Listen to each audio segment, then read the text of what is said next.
உங்களுக்கு. நாங்கள் தான் சர்ப்ரைஸ் டெலிவரியிலேருந்து வரோம். உங்களுக்கு கேக் ஒரு கிஃப்ட் ஒன்று வந்திருக்கு. யார் கொடுத்துருப்பான்னு நினைக்கிறீங்க இதெல்லாம்?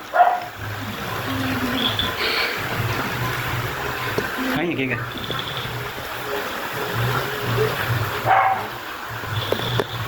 யாராவது சொன்னாங்களா கிஃப்ட் எதுவும் வருதுன்னு? இல்லையா? யார் கொடுத்தான்னு சொல்லுங்க போகும். யோசிச்சு சொல்லுங்க. அவன் மேலே இவ்வளோ பாசமாக கிஃப்டாக அனுப்பியிருக்காங்க, கேக்கெல்லாம் அனுப்பியிருக்காங்க. அப்படி தெரியலன்னு சொன்னால் அவன் மனசு கஷ்டப்படாதா? யோசிச்சு பாருங்க.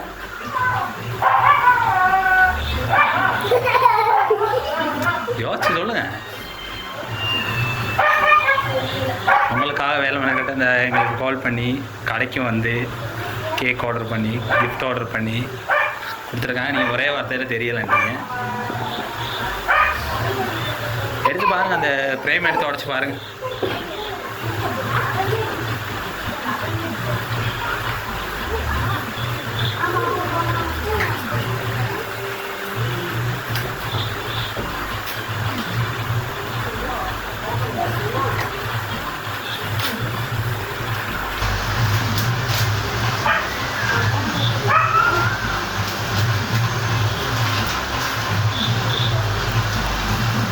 என்ன அதில்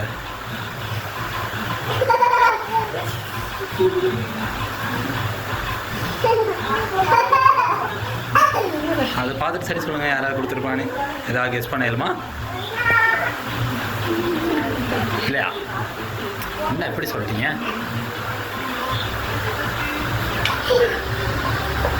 அவனுக்கு மொதல் விஷ் கூட பண்ணாங்களாமே.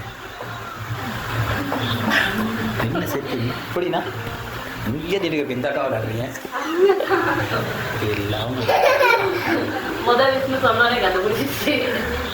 அவங்களா? யார் அது? அது எனக்கு தெரியும். அவனா கொடுக்கல. அவங்க முதல் விஷ் பண்ணியிருப்பாங்களா இருக்கும். ஆனால் எனக்கிட்ட அவர் அப்படி தான் சொன்னார். என் அக்காவை தவிர வேறு யாருமே பாசம் இல்லை வீட்டில். அக்காவை மட்டும் சொல்கிறீங்க. அவள் அக்கா தான் கொடுத்தாங்க. அங்காச்சிக்காக பாசமாக இவ்வளோ செய்ய சொன்னாங்க. என்ன சொல்ல நினைக்கிறீங்க அக்காவுக்கு?